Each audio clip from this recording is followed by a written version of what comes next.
සතරවරන් දෙවියෝ විසින් මහා සාගරයේ බාරගන්න කියලා පත් කරපු දිව්‍යාංගනාවක් ඉන්නවා. ඒ දිව්‍යාංගනාවට කියන්නේ මණිමේකලා කියලා. මණිමේකලාවට පැවරිච්ච දේවකාරියක් තියෙනවා.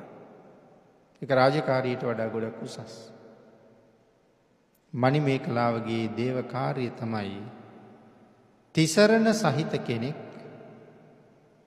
හැමදාම සිල් රකින්න කෙනෙක්, එහෙම නැත්නම් තමන්ගේ අම්මටයි තාත්තටයි දිවිහිමියෙන් සලකන කෙනෙක් මහ මුහුදට වැටුනොත් ඔවුන්ගේ ආරක්ෂාව ගැන වගේ කියන්න ඕනේ.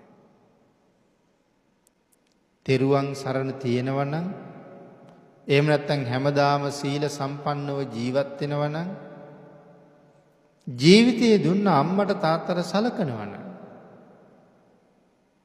මේ තුනෙන් එකක් හරි යමෙක් හරියට කරනවා නම් මහා මුහුදේ අතරමං වුණත් රැකවරණේ අඩුවක් නැහැ කියලා කියන්නේ.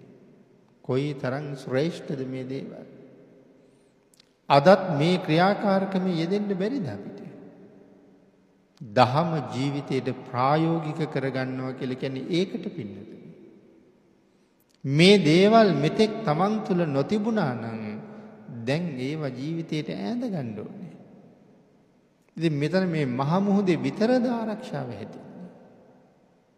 මේ උතුම් ගුණයන්ගෙන් යමෙක් යුක්තයි නම් ඒ ජීවිතේ හැම කල්හිම රැකවරණේ සහිතයි. සමහර වෙලාවට පෙර ආත්මයක මම කරගත්ත දරුණු අකුසල කර්මයක් ඵල දීලා අකාලේ මියදෙන්න පුළුවන්. ඒක නොවෙන්නේ නැහැ කියලා කියන්නේ නැහැ.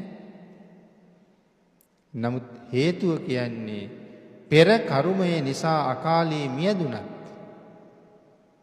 පහත් තැනක නම් උපදින්නේ නැහැ. මිය යනකොට හිටපු ආත්මයට වඩා උසස් තැනක උපද්දවනවා.